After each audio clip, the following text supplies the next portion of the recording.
Welcome to Drink Beer, Think Beer, the podcast that gets to the bottom of every pint. I'm here in Duluth, Georgia at Goodword Brewing and Public House, and across from me is Todd DiMatteo. He's the founder and brewer and all-around good beer guy, and we're going to be talking about alcohol strength, hospitality, creativity, and building a beer community.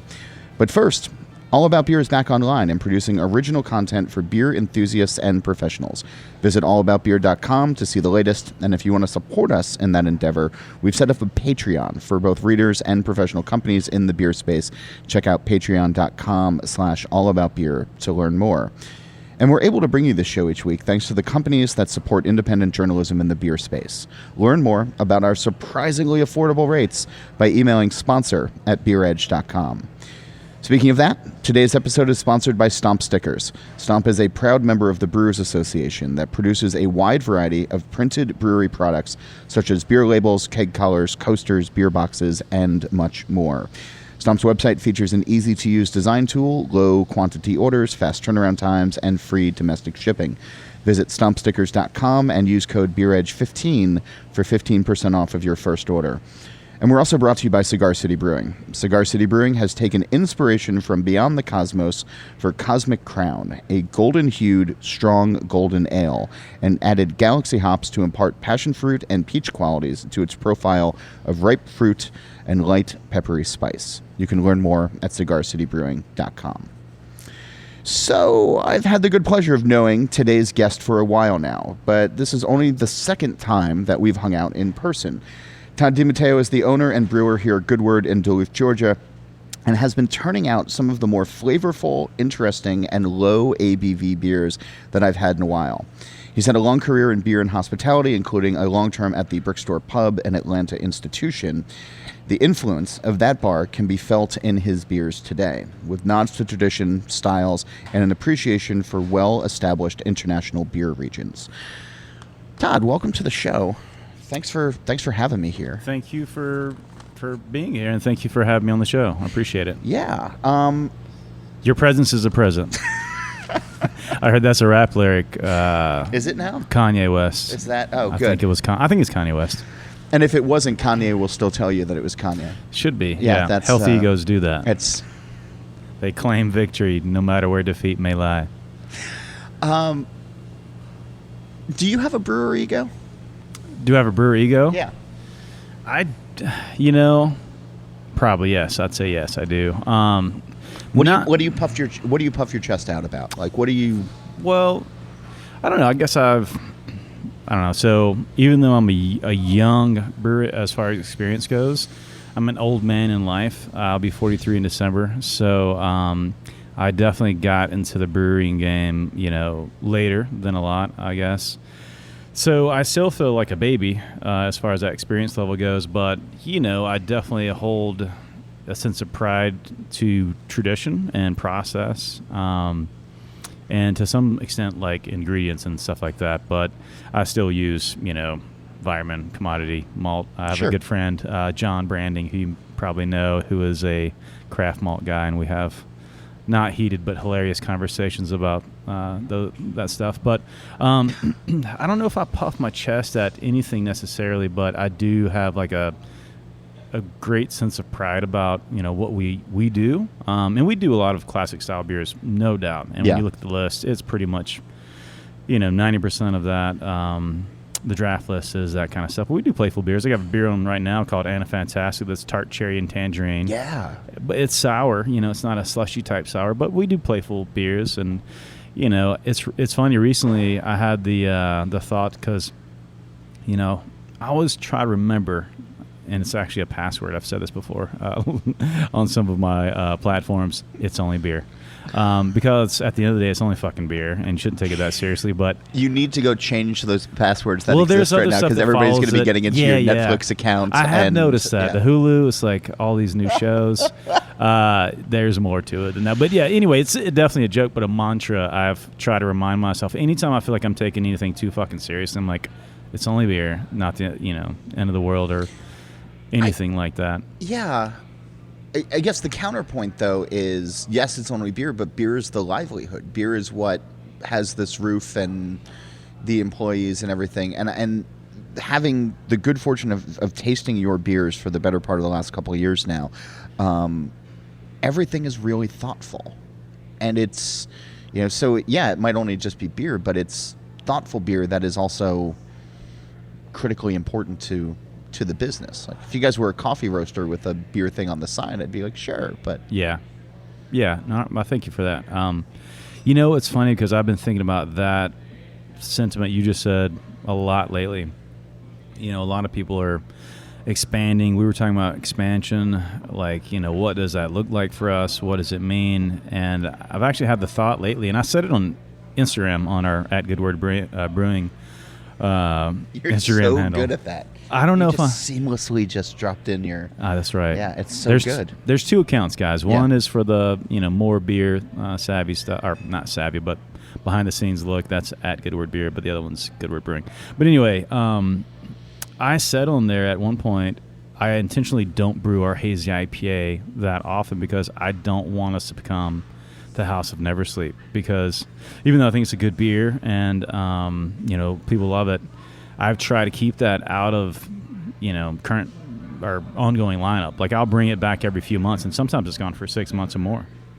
And okay, but I what I was going to say though is I think it may be to our detriment at sometimes. Like we're definitely busy enough, but if I made that beer more often, would more people know about us? Like, would that stop me from doing the 3% pale lagers and Shank beer and the freaking Donker beers and all the esoteric lost lager styles? Probably not. So I don't know. It's like this sort of existential, I wouldn't call it a crisis, but kind of thought process where I'm at right now is like, should I be leaning into more of the hit category to help the business along? Am I being selfish or ego driven, to go back to what you originally asked? Well, I guess my question would be, if you did have a regular hazy in your rotation, would it move the needle, or like would it? I don't know. Yeah, I don't know. I'll tell you this: every time I think that it doesn't matter, and we can have 4 English beers and 3 to 5 lagers or whatever it is, and people are going to love it. Every time we have Never Sleep on or some hazy whatever the hell, it goes really fast. So it is clear that beer style is still extremely prevalent in the people who enjoy craft beer, and that's fine. It's totally fine. So I guess going back to it, it's like I'm probably wrestling with my own like sort of ego about it, like.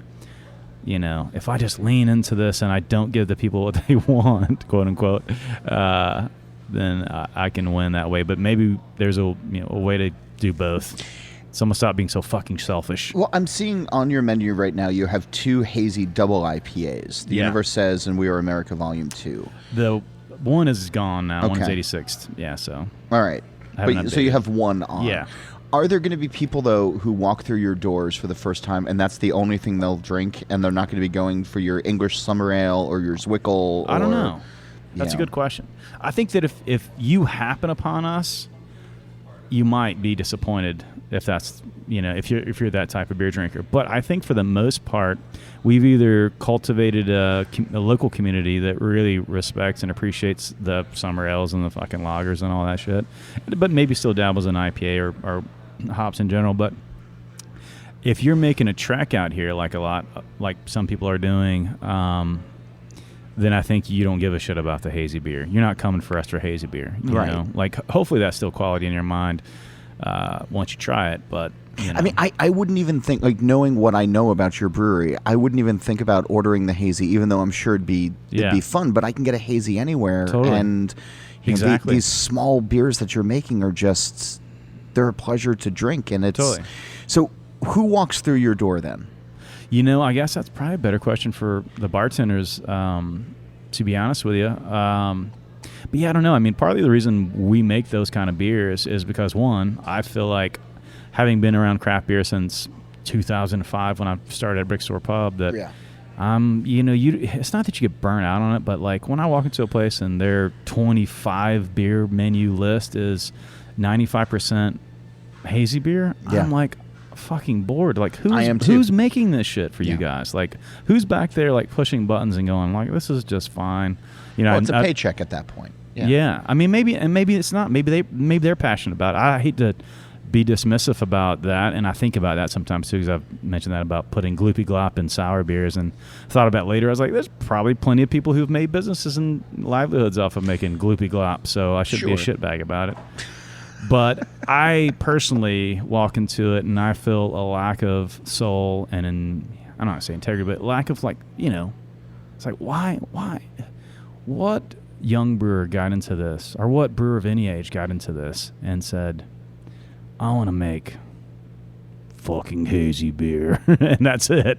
No one. Yeah. No one. No, and every brewer that I've ever talked to who has a pastry stout that's landed in the general consciousness or a hazy or something, I'll always say to them, and I actually put this in one of my books, I'll say to them, like, well, what do you want to make? He was like, I just want to make really good dry Irish stout, or I want to make a really nice Hefeweizen, or I want to make, totally. And it's like, well, why don't you? It's like, because it won't sell. It's like, yeah, but if that's what you have and people walk in, I guess it comes down to the economics of it, right? Of, if you start off making hazies, and that's what's driving your sales, but you really want to be making really nice Belgian wits, it's gonna be hard to make that turn for sure. Yeah, you're almost never going to be, and now it's the golden handcuffs, right? It's totally. And people have made excuses, and I made excuses for us and why we're able to do this. Or we have a kitchen, or you guys are only a 10-barrel brew house, whatever. But I just don't think that that's the case. It's funny because I've met at least 2 or 3 brewers who are known for certain types of beers, and it's funny that I don't know if it's just them trying to relate topically, and they're like, "Oh yeah, we used to do a bitter all the time." It's like, "Oh cool, well, yeah, we stopped making it because it doesn't sell." And it's like, did you? I don't know. It's like, I get it. Like, if your local community is telling you, hey, we don't want to drink your fucking bitter, is it really quality? Yeah. Or is it a lack of education on your part of your staff and, just kind of sticking to it a little bit and being like, no, man, I didn't get in this just to make money. Believe me, there's a lot of other things I've chosen over this to make money. Yeah. But we have a lot of pride in how we serve beer and how we talk about beer, and we have a beer school that we do once a week that's run by my business partner, not by just a staff member, which is great. You can do it as a staff member as well, but a certified Cicerone and BJCP judge. We look at beer from a neutral sort of standpoint, objectively. We blind taste our own beers against other amazing commercial examples, and sometimes it holds its own. Sometimes it's I can pick ours out because it's not bottle conditioned or because this or that the other. It's we're always going to try to improve, but I think that education is one of those things. I didn't get back in the brewery and go to sleep. I've read more in the last 5 years than I had in the 15 years previous. So I don't know. I think any good leader and passionate person is always going to just be a student of whatever vocation they've chosen. Brickstore is, as I mentioned at the top, an Atlanta institution. And I remember the very first time that I came to the city, Bob Townsend, your great beer writer down here, took me there. And we had a wonderful night that I kind of remember. And then I went back on purpose the next day because I wanted to just, when it opened, because I wanted quiet time in that bar to sort of feel what that bar was all about. Totally. And it's two very different things of going at 9 o'clock at night one night when it's super packed, busy. and when you go for a proper day drinking session where you can feel the place as well as drink the beers, that kind of thing. Yeah. Obviously, that was an important part of your professional journey. And I know that there are people who, if they have that entrepreneurial spirit, will just try to open up their own version of it. They say, we okay, almost did. This. That was the initial intention, was to do that. Because it's we've had this in our DNA. This makes perfect sense. You can just open, I shouldn't say you just can open, because opening a world-class beer bar, and I hate calling it a beer bar. It's not really a beer bar. It's a fucking pub.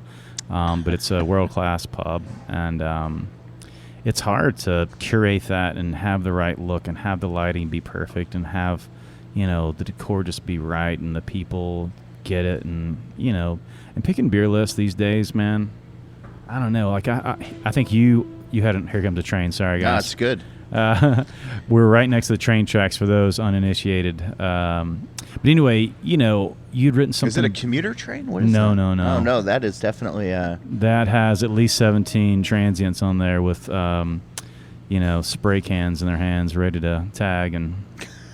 But anyway, you wrote something about beer bars, last year, a year and a half ago, something like that. And, it's definitely sad to see beer bars kind of go away. But I feel like beer bars they are going to be so necessary because of the thing we were just talking about. And it's the homogenization of breweries brewing these types of things. And I think it's maybe changing now because I think breweries are realizing you can't just get away with doing 75 same beer types with different hop selections or whatever. But I think that beer bars are very necessary and places that just have a well-curated beer list from beer around the world because, I love drinking local and thinking local and all that kind of stuff. But, there's the beers that I first fell in love with were Belgian and German, So, I don't know. I think that the beer bar is definitely always going to be important. But so in opening up a brewery, though, and again, looking at this list that's in front of me, I mean, you brought the world to the beers that you're making. Sure, yeah. This is, if all of these weren't your beers, I would look at them and be like, this is a really well curated beer list for a really good beer bar. Totally, and that's the thought process exactly behind it. Honestly, when I started at Brick Store in 2005, I believe we had 25 or 26 lines, and we ended up with 29 before I left. And a 30th counting the single engine we had at the time. But you could look at that list and go 8 Belgian beers of different, I hate to call them styles because the Belgians are reluctant as well. Yeah. But, different Belgian beers and a crazy bottle list. But then you have the draft list and just looking at what was available American-wise, German, it kind of hit so many different points. And so it wasn't for one person or a type of person. You could go in there, me and you, I wouldn't call us burned out about beer, but, we've seen the gamut. We're going to find something easy. But we could bring our buddy with us who's into whatever, and they're going to find something for them and for mom and for everybody. So it goes back to that, community sort of thing. I'm not thinking about this from, a single mind point, or a mindset of all right, it's got to look like this, but it still has some work to do.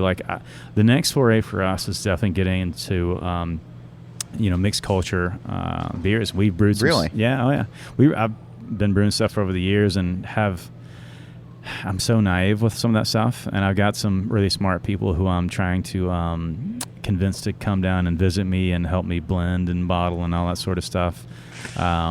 We're planning an event. I'll go ahead and say most likely Le Bon. I almost said Le Bon. Le Bon, named by my good buddy Alan from Jack Yo's, who said, "Why don't you call it Le Bon?" It was pretty hilarious. But basically, an event where kind of taking the DNA from our lager event, Little Beer, and doing saisons and mixed culture and some oysters as well. That's gonna be in November. But anyway, we're hoping to release some of our mixed culture stuff by then. We'll see. If it's any good, we'll definitely release it. So that's the thing. If it's any good, and I imagine that, you're not putting out beers that aren't up to snuff. No, but if you're having an invitational and you're bringing brewers in from around the country who have done really well at mixed fermentation. Yes. You have to have a certain faith in yourself. For sure. Yeah. Well, I'm also including saison and lagers so I can participate in my own event in case my fucking mixed culture shit sucks. But hopefully it won't. We definitely have a couple barrels. No, I'm sure it won't, but yeah. Yeah. But, I love that kind of beer as well. But what I gravitate towards, honestly, is more lager and English beer. That's what I drink the most of, and that's what I want to have the most of here, So why spontaneous then? I feel like there's so many variables that can go wrong, and it's... But so is there on a normal brew day. In my mind, it's it's just process. Again, it's new stuff that I have not gone down the road. It's like that continuing to be a student. So it's exciting for me to try to also do that. It just seems like there's so much science and process behind what I'm doing now, and for that's a little more of the romance to kind of weave back into it. I don't know, I feel like it's going to make us a more complete kind of brewery to be able to offer some of that stuff. Again, hopefully We've got a lot of stock back there. We just got to like get to the blending and the bottle conditioning of it. Do you have an idea of what you want those to be? Because I ask this question a lot on the show, but the DNA of the beer, because you want, or I imagine most brewers want there to be something identifiable about their spontaneous beers. Yeah. Have you been thinking about what you want that to be for yours? For sure. I mean, I actually have, if I could just make one mixed culture beer and have that be something we have all the time, it would be like a 2.5 to 3.5% like table beer that has, a young Brett character and a mild acidity. I would be happy with that, and just like fucking crazy high carbonation. Like that to me just sounds like a beautiful little beer. I don't know if I've heard a lot of people talk about carbonation. Oh yeah? I mean, I know it's part of it, and it you want that satisfying pop, and you want that scrubbing bubbles, robust champagne-esque. Sure. But that it's important enough for you to bring that up in a description before it's out there. I'm a carb hoe. Are you? I'm a carb hoe big time. Yeah. Oh yeah. We extol the virtues for me. So we spun almost all of our beers. We Kreuzen a lot of our beers. Anything that's been dry hopped that's a lager, will usually pale lagers, will Kreuzen those. I want for those unfamiliar with spunning and Kreuzening. So spunning would be, there's a spunning valve. It's a little apparatus you connect to your fermenter, and it depends on when you want to kind of put that guy on there, right? Most people say a Plato and a half to 2 Plato before your terminal gravity should be enough. Sometimes I'll put it on earlier than that and leave it a little loose and just kind of tighten it as I go along. But I've always been a little reluctant about getting full carbonation from that. I've gotten a little more into trying to get as much carbonation out of that. And the reason I would do that is like I always worry about repitches, like subsequent repitches after, and that's pulling the yeast and reusing it by putting too much pressure on that yeast that's in that fermenter. So anyway, and then Kreuzening would be a beer that is either finished, close to finish, and you take fresh wort with yeast. And you push it onto that beer and close it up with, either a spunning valve or just close the tank and just set it to 1 bar and, let it go. But that's Kreuzening is a great way to kind of clean up beers. But I find I like doing that for our our dry hop lagers, because when I was dry hopping them, even though we have like a 4-inch hop port and this little thing called a Mark's mini hop doser, so we're able to like safely put the hops into this like little vessel and then drop them in. But what happens is if it's partially carbonated in there, it'll like fucking nucleate. The fucking pressure goes crazy, so you have to like blow the tank down, so you lose a lot of that aroma. So what I found is, instead of spunning those beers ahead of time, I won't spun them until I dry hop, and then I'll dry hop and then Kreuzen and then put the spunning valve on, and that seems to kind of capture a lot of that aroma. That's cool. Yeah. I dig that. Yeah. So yeah, I love carb. Okay. But I mean, it's one of those things too, and I mean, you have a pretty decent draft system here. It looks like as well. Yeah. And I didn't even ask. Your bartender just put a beer down in front of me when I walked in, which was just perfect Southern hospitality. So thank you. And I meant to, 1, ask what the beer was, but then 2, remark on the head. Like it was a perfectly poured, and you had these really great little Nonic pub glasses. Totally. So what's funny is, coming from a place brick store that was so glass centric, like literally a glass for every single frickin' beer that we had for the most part. Sometimes we wouldn't even bring a beer in unless we had the proper glass, or labeled glass for that matter. So me and Ryan, who I mentioned earlier, my business partner here, we were like, let's keep it simple. Let's have like 3 glasses.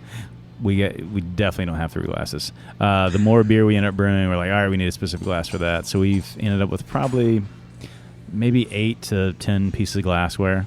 But I love these little Willy Beckers. So this is, I think, a 12-ounce Willy Becker. Yeah, I don't know if I've seen this size before, but this is...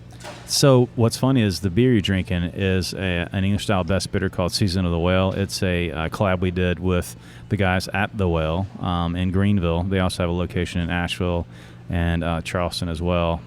But with these English beers, what we try to do is we want to get as close to that softer carbonation as possible. So we try to get those in cans at like 248 to 252 volumes of CO2. So they're not hop like they're not carb like American ales or anything like that. We want it to be a little bit softer, closer to that's not super close to a cask, but not crazy carbonated with that. Mm-hmm. So I'm always paying attention to carb. And for our Hefeweizen, we want to get that as close to 2.9 volumes that we can get in a can as possible. So that beer has been, 275 and 2.8 and change a handful of times. What I'd eventually like to do with our Hef, and even with these English beers, is can condition them so they can be super soft. Like my ideal English beer in a can would be like 2.2 to 2.3 volumes of CO2. And for our Hefeweizen, it would be like 3.2 volumes. Same thing with our Saison. We have a dry hop Saison called Penelope that we just dry hop today. And I'd like that to be like 2.8, 2.9 volumes of CO2. Anyway. All right. Carbo. I dig it. Your passion. This is the cool thing about talking to brewers when you find something that is not part of the general consciousness. It's not, I just want to talk about Citro Mosaic, because most of the time people don't want to talk about Citro Mosaic, but it's necessary. But it's the process. It's the that's definitely the part that I love. I feel like I've got a decent handle on hops, but I'm not one of those brewers like, oh yeah, let's do this, that, and the other. Like, I'd rather talk about like noble hops or some unknown American hops or lesser used American hops. But permit me to pay some bills for just a second. Yes, sir. And then we'll get back into it. I want to thank the companies that help keep us on the air, including Cigar City Brewing, which has taken inspiration from beyond the cosmos for Cosmic Crown, a golden-hued, golden strong ale. And they added Galaxy hops to impart passion fruit and peach qualities to its profile of ripe fruit and light peppery spice. You can learn more at cigarcitybrewing.com. And this episode is also brought to you by Stomp Stickers. It's a reliable resource for printed items, such as beer labels and boxes, keg collars, coasters, and more. Visit stompstickers.com and use code BeerEdge15 for 15% off of your first order. The other thing, Todd DiMatteo of Good Word Brewing and Public House here in Duluth, Georgia, as I sit here coming out of that ad break with you. When I walk into a brewery and I know that I'm going to be there for a while, or a bar, or wherever, I usually let ABV dictate where I'm going, or at least where I'm starting. Sure. Because, sure, it might be fun to start with something that's a 7, but then I'm going to just keep drinking that, and then my day is going to end very, very badly and quickly. Right. So I usually start, at the far right of the menu at ABV, and then work my way backwards until I find a style. Walking in here today and seeing this board, I got very excited because there's everything that I saw in 4 and 3% I want to drink. Which could also mean that this night will end very, very, very badly. No, it won't. It's going to be fine. I do have some 13% barley wine and 10% Imperial Stout that I want you to try as well. Sure. Do that in mid-drinking day. Yes. Yeah. Of course. Because then you can go back to the other. But you've been, I think, successful in creating low ABV beers that, and maybe this is the carbonation, maybe it's just the ingredients that you use, but that still have full body to it. It's not trying to drink a Mick Ultra that is just carbonated water. Sure. There's depth to your low ABV beers, which I have to think is intentional. Oh, of course, yeah. For exactly that reason. There is a very popular national brand that does a beer that you can drink all day. That it's fine, but we do a petite IPA series, and I was like, I think we can make something that's better than what they're doing as far as aroma and flavor go. Maybe not on their quality control is incredible, so I'm sure if you put it on a analysis, it's actually this beer has this, that, and the other wrong with it. But anyway, that was kind of my bar was all right, we're gonna call this small hoppy thing a petite IPA, one to kind of be contrarian and piss people off a little bit, because I can also be classist in that way. But also it'd be like, you know, it's still an IPA, so we're not going to call it a pale ale where people are like, fuck, because pale ale is this forgotten little hoppy brother of the IPA and no one gives a shit about it. But they've been pretty successful for us as far as people coming in looking for something hoppy. I love those beers as well. I mean, these little, you know, they're sub 4% beers. We've made 3 of them now. Yeah. 2 have been like 3.5%. One was 3.9%. It's low calorie. It's great to drink. One thing I've found, though, is like with small beers, what some bigger breweries or even some breweries our size will do is they will produce higher gravity wort, and they will liquor it down with water, right? And I've found in some of those beers that I've tasted, it lacks this sort of depth and quality. Like, it tastes like it was watered down. It's like, it's smooth and it's got this sort of roundness to it, but there's no depth. You know, like when I drink something that small, I want to feel like some astringency. I want to have like that true balance. Like, show me that you can make a small beer with your same process without, you know, watering it down per se. And I feel like I'm, you know, advocating for that. I forget what that ad was for, like, you know, Miller Lite or whatever it was. Oh, the less filling tastes great. Yeah, one of those kind of things. But I don't know. I definitely believe that, like, wholeheartedly. Is, you know, I spend a lot of time with the recipe before I ever go to brew day, and then during brew day, I'm like hyper focused on the pH, the sugar level of the sparge water, all that sort of stuff, because, you know, once you get to a certain threshold, you got to just call it, and it is what it is. So you don't pull any tannins and throw that beer out of balance. But at the end of the day, whether it's a small beer or big beer, I'm looking for beers that have like a certain amount of balance. I was picking on one of my buddies today, Whit, on social media. He was doing a 6-pound per barrel dry hop on a beer, and I was like, it's too fucking much. You know, on his Instagram, I'm fucking with him like that. But and he starts texting me. He's like, I don't think it's too much. And I was like, I'm just busting your chops. If you don't think it's too much, it's your business. Yeah, it's your beer. It's your beer. Yeah. But I still think it's too much. And I think there's ways to get that 2.5 to 3 pound per barrel, which is still a considerable amount. He's using a triple IPA, by the way, so that probably wouldn't be quite enough for that. But anyway, making 2.5 to 3 pounds per barrel work for you and still get those sort of characteristics, because you can talk to a guy like Stan Hieronymus, who's this fucking hop guru, and he can tell you, like, your utilization is going to be fucking like sub 40% on those hops. You might as well knock back out onto them with the next brew to get your money's worth. So, like, I started looking at some of our beers, like Never Sleep. And I was like, man, this beer used to cost like $1,000 less to make.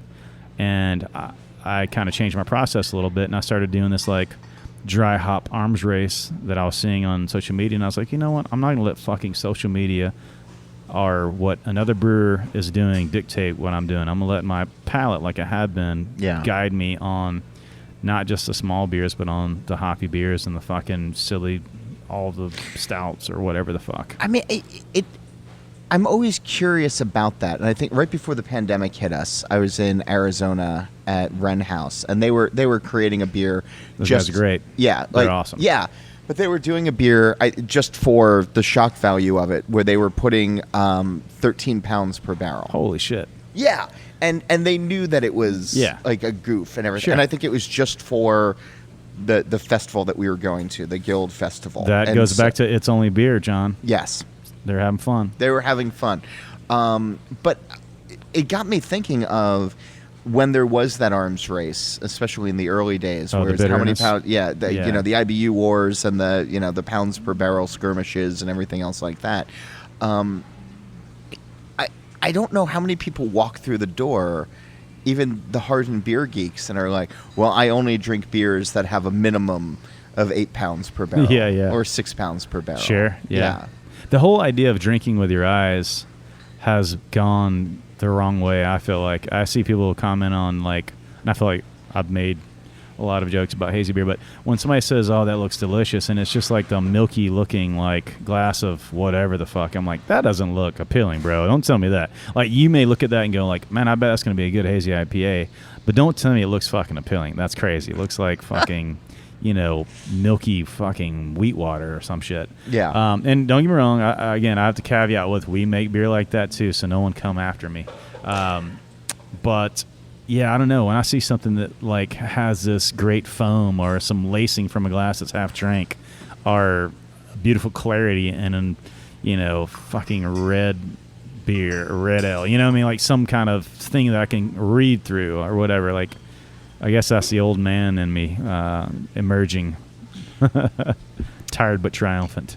You do a lot with social media. Yeah. And we do drink with our eyes. Sure. And you're often taking really nice photos. Oh, or somebody man. here is taking really Somebody nice photos. is. Yeah. I take some of those photos, and mine are garbage, Okay. which is French for shit. You're right.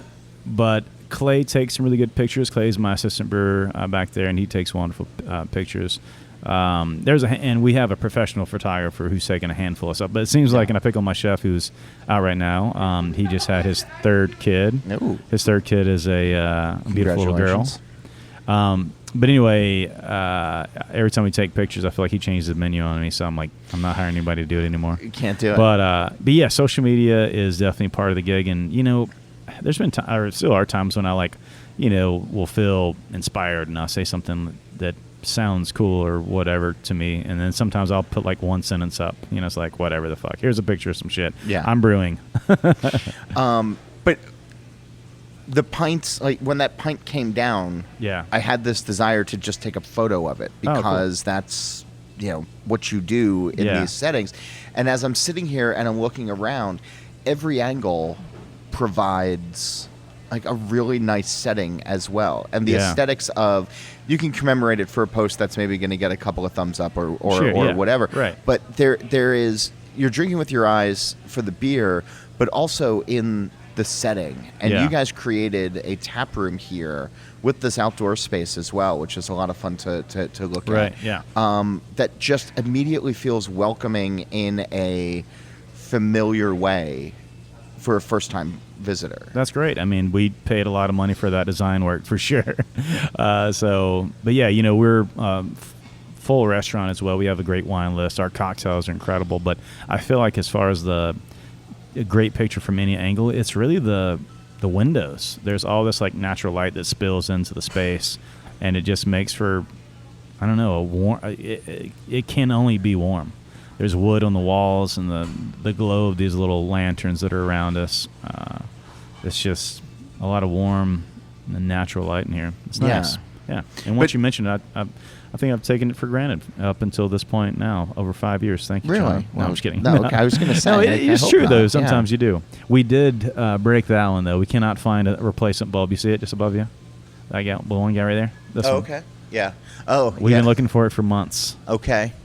That's the only one that's the like only that. one, yeah. Okay. We were trying to clean them, and it fell, and we have not been able to find a replacement. So for these bulbs, Yep. but so you just got a replacement Edison bulb kind of thing. Yeah, we got this. Like, it looks a little DIY for sure. It does. I don't know. It adds a little bit of charm to Yeah. it. Now you got to get the metal stools. The what? The metal stools. Oh, to now go that you along have the with Edison Edison. bulbs, Yeah. and Well, if what we else would've is in that starter pack? Oh, yeah. It's- What's the not Etsy, but what's the social media thing? The one that everybody uses for their boards. the Untapped. No. The we use Pinterest. Oh, right. Yeah, the Pinterest board. If you just saw what I saved on Pinterest, it looked like 1,000 other places. Luckily, we were smart and paid people to come and design this thing for us.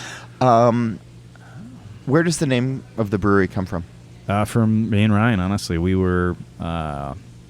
It was as simple as a text message, but really good word is about like community and the people who make up not only the business but the place we're around. And we have this thing that I wrote a while back, and it kind of like surmised. It was like this calling. Like we had just opened. I think we were 3 or 4 days old. And I sent this email to the staff. I was still helping run front of the house at that point. Our brewer hadn't quite absconded just then, so I wasn't doing much in the brewery then. But it was basically like, we're made up of misfits and, basically saying that we are a reflection of the community we're a part of. And I think at the end of the day, Good Word is a place very reminiscent of Brick Store, and its ethos is like, it's a pub at its heart. You know, we have televisions in here, which we definitely all kind of fought against in the beginning, but they only come on for certain things. But this is a place to celebrate, commiserate, and everything in between. Argue about politics, you know, whatever the fuck it is. Do you find that people... The last 2 years have been strange. Sure. And as the world has reopened, as people have come out to a public house, to a place where you want that conversation, you want that community, have people emerged from the pandemic differently when they gather here at the bar? Have you noticed a shift? You know, like most people who have left front of the house and are in the brewery only, I kind of hide back there for the most part. I come out here every now and then, but I spend most of my time in the back of the house for sure. But I don't know. I feel like we never really lost that sense of community for us. Like the people who are here all the time, like our regulars, I mean, they never left, you know, like they stuck with us. You know, we closed March 17th or 16th of, I think it was 17th of 2020, and immediately turned into,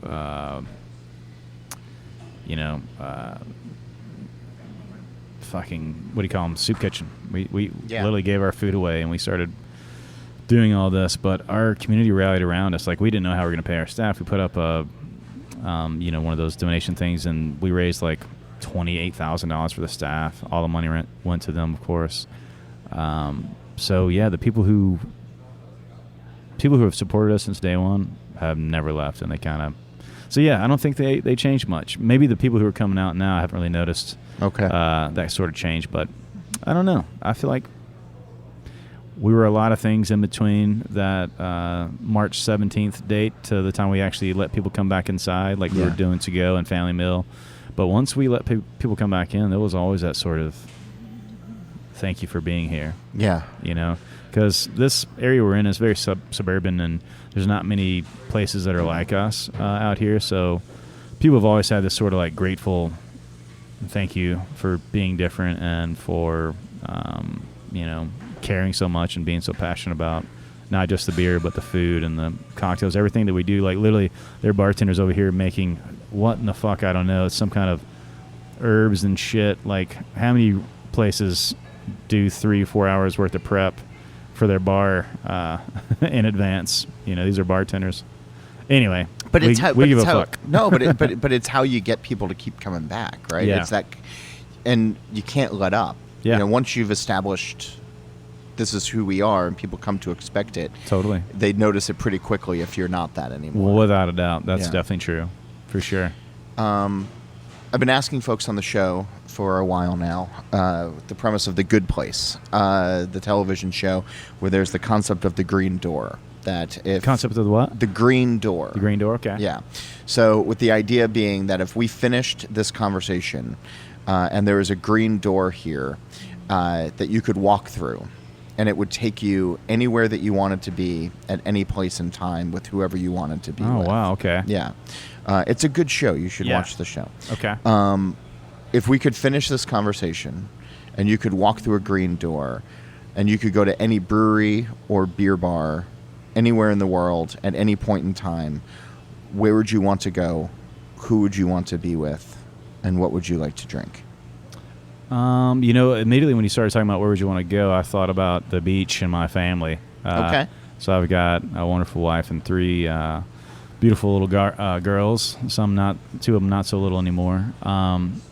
But yeah, I mean, I don't know. I don't spend quite as much time in bars these days, unless I'm out of town. Yeah. Doing an event or something like that. So I picture myself on the beach, sipping an ice cold bottle of some shitty lager beer that's, I don't know, made by the island that I'm hanging out on. Okay. With the smell of some shrimp or something in the background, getting roasted or broiled or whatever. Peel and eat shrimp are so hard to find. I was just at St. Kitts. Are they? They were nowhere. I was like, where are the fucking shrimp? I don't know if they're just shrimp just weren't local to that area, or if the shrimp were shitty or whatever. But they were like, we have lobster. I'm like, all right, I'll fuck with a lobster, I guess. But anyway, I wanted some shrimp. You're still bitter about this. I You're am on bitter. an island, I wanna- and you want to peel and eat shrimp. I want to go back there and open a peel and eat shrimp place, and it's called "You Guys Missed Out." You should have done this yourself. Now I'm rich.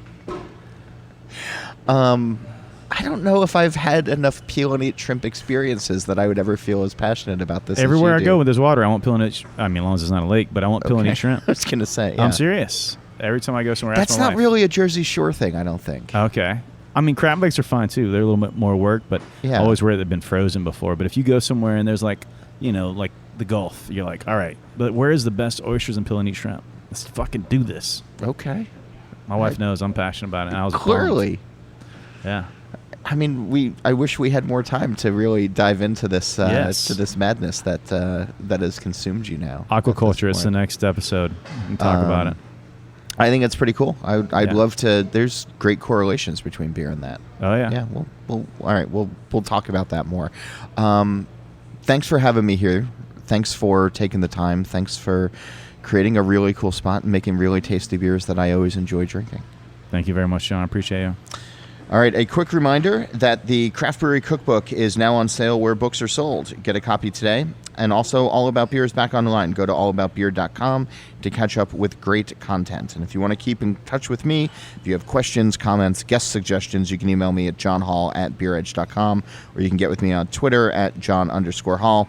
Don't forget to go to beeredge.com for our This Week in Rauk Beer and Defend Pilsner merch, and follow along on social media at The Beer Edge. And of course, This Week in Rauk Beer is also online. The Facebook group is easy to search, and on Twitter and Instagram, it's at TW Rauk Beer. We're able to bring you the show each week thanks to the companies that want to support independent journalism in the beer space. If you would like to learn more about our surprisingly affordable rates, you can reach out to sponsor@beeredge.com. And speaking of that, today's episode is sponsored by Stomp Stickers. Stomp is a proud member of the Brewers Association that produces a wide variety of printed brewery products, such as beer labels and keg collars, coasters, beer boxes, and much more. Stomp's website features an easy-to-use design tool, low quantity orders, fast turnaround times, and free domestic shipping. Visit stompstickers.com and use code BeerEdge15 for 15% off of your first order. And don't forget, Cigar City Brewing, which has taken inspiration from beyond the cosmos for Cosmic Crown, a golden-hued, strong golden ale, and added Galaxy hops to impart passion fruit and peach qualities to its profile of ripe fruit and light, peppery spice. You can learn more at cigarcitybrewing.com. As always, a reminder to check out the Beer Edge podcast with Andy Crouch. Steal This Beer has new episodes every Monday, and the BYO Nano podcast comes out on the 15th of every month. And don't forget to go visit allaboutbeer.com. As for this show, Nate Schweber does the music, Jeff Quinn designed our logo, and I'm John Hall. New episodes release every Wednesday, and that's when I'm going to be back again to drink beer and to think beer.